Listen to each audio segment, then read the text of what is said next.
Welcome back to Gentleman's Corner, guys. My name is David. Today we have our very first cigar review.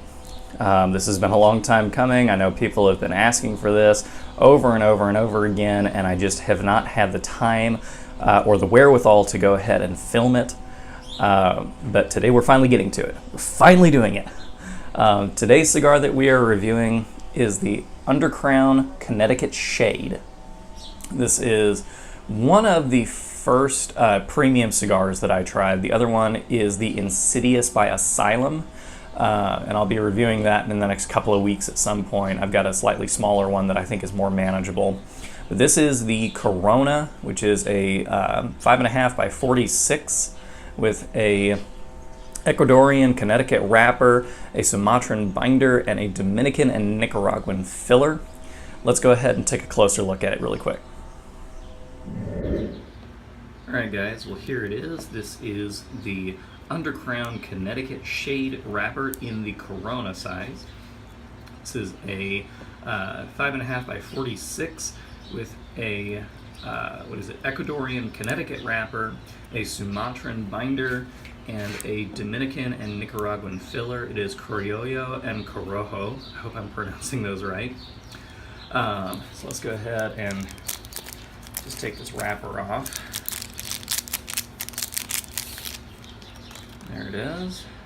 So nice coloration, nice even consistent color all the way through the wrapper.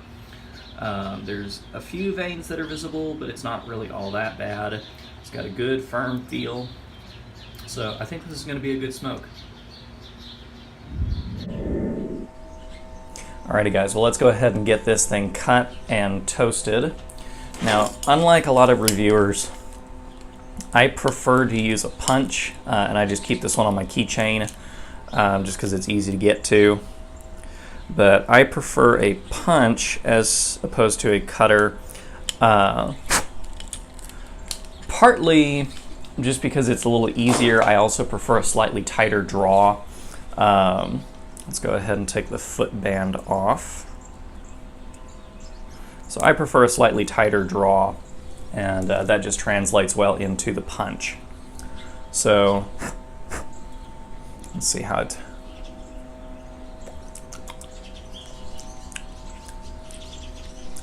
Well, on the dry draw, I'm getting kind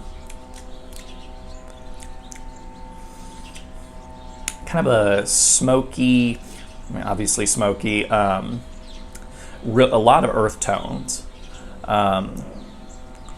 There is a slight sweetness to it. This tastes sort of how I imagine like an Irish whiskey tastes if you were to make it into a cigar. And I know that's not the best description of it, but it's sort of the same tones. It's kind of the vanillas and the earth tones, a little bit of woody notes. So it's kind of the dry tone that I'm getting, but it is sweet. I wouldn't say that it is like chemically sweet. It's like a natural sweetness that you would expect from a lighter tobacco. So well, let's go ahead and get this thing toasted up and get it into the light.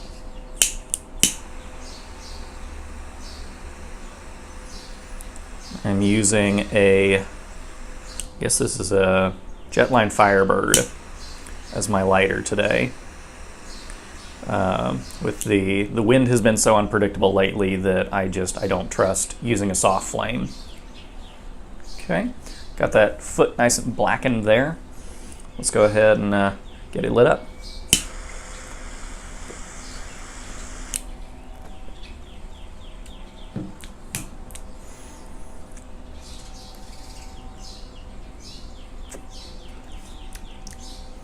Right off the bat, the notes that I'm getting on first light are spicy, earthy, woody tones. The sweetness is not quite there yet,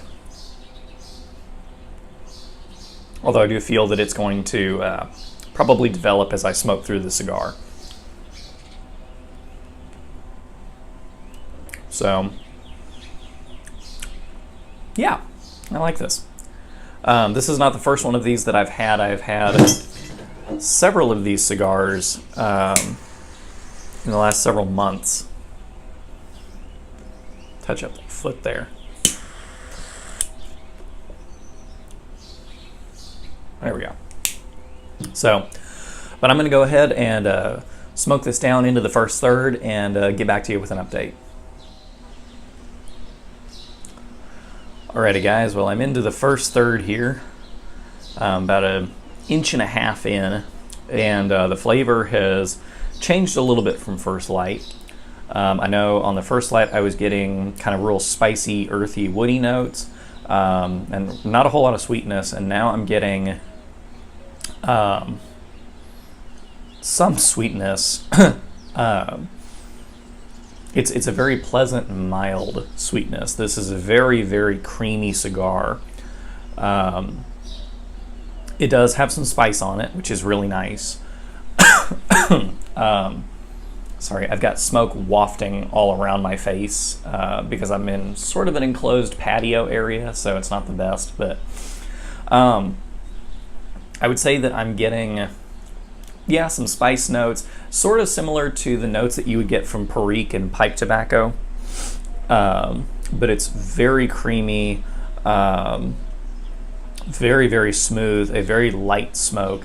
The draw has been perfect the entire time, and for the most part I'm getting a razor sharp burn on it. There's some unevenness and some kind of waving around, but this ash is holding on really nicely. It's a nice bright white ash, which is really nice. So overall, it's going well.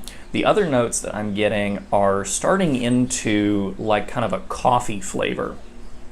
And the first few times that I smoked this cigar, I have always compared it to like a cup of coffee with cream and sugar in it. I'm also getting some dark fruit notes. I was noticing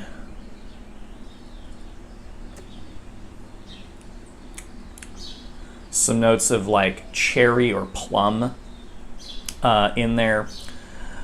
Sort of the same notes that you would get out of like a French roast cup of coffee.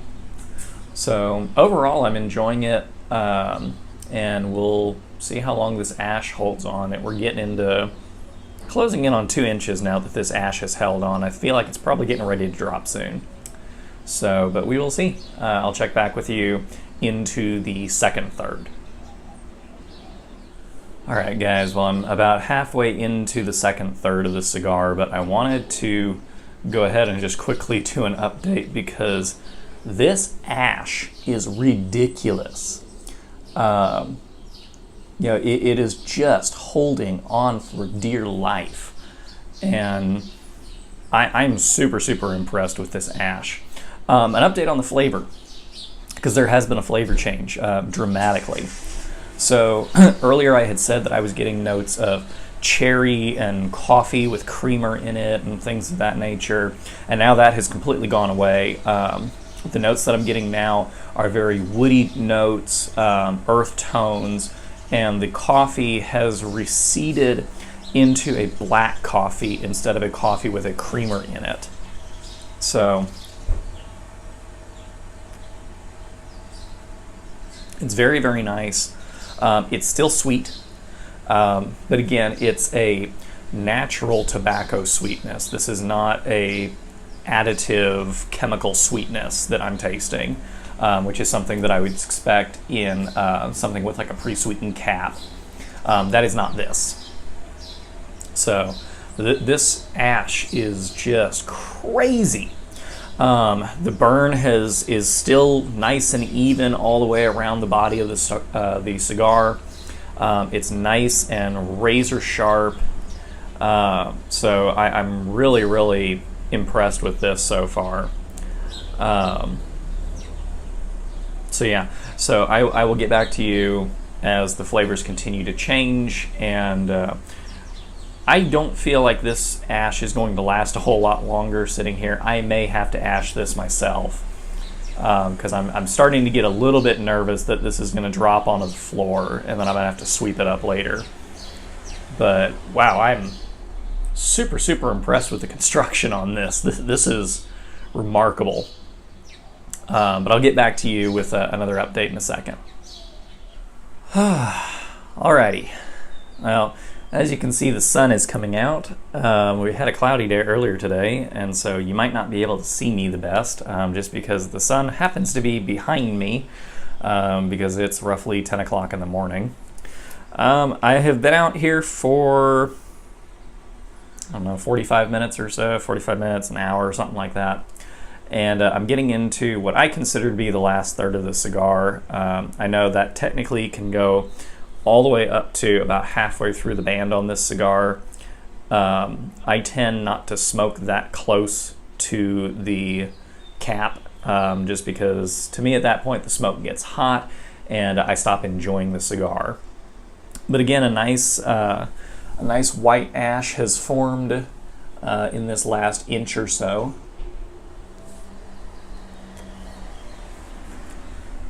The cigar is getting a little bit hot, but it's not crazy. I'm having to pace myself a little bit with it. Overall, the flavor has spiked a little bit again. I'm not getting some of the dark fruit notes that I was getting earlier.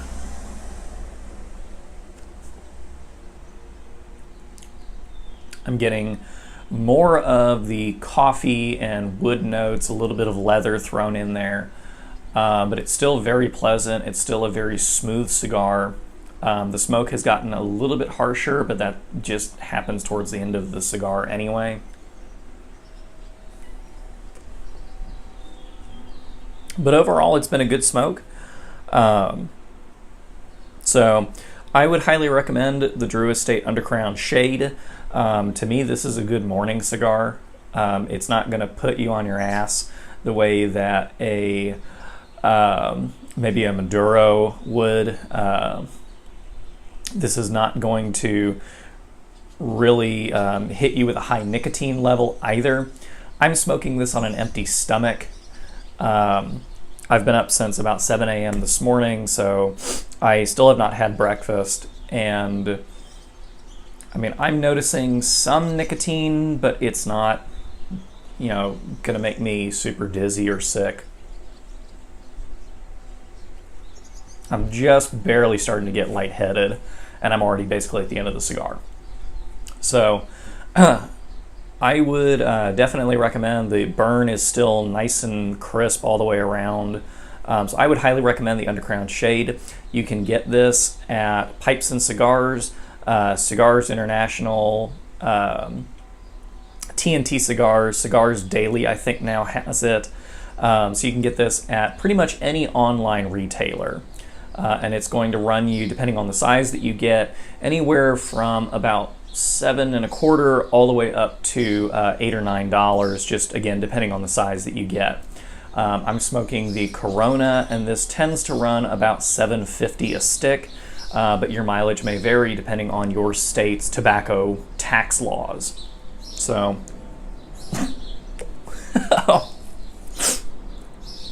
I went in for a puff and inhaled just a little bit through my nose, and it's right there, and it went right up into my nose. So sorry about that. The cigar is very, very nice. I think it's a very affordable stick in the premium range. This is, if you are a fan of the Liga Privada and the Undercrown series, I think if you're looking for something a little lighter, this would be a great option for you. I have had the Liga Privada, and I've also had the Undercrown in the Maduro, which is the cheaper counterpart to the Liga Privada. So I would highly recommend this cigar. So there you have it. There is my first cigar review. I hope you enjoyed it. I hope that it was somewhat informative and entertaining. If you have enjoyed this video or any of my other videos on YouTube, please hit that like button. If you would like to see more videos from my channel, please hit subscribe. And if you would, hit that notification button. That'll let you know when I post new videos. Be looking forward to the next video, which will be the Cult Abacus Pipe Tobacco review. And I will see you at some point for Fantastic Friday. Other than that, my name is David. This has been Gentleman's Corner Cigar Review, I hope you're having a great day, and other than that, have a good one.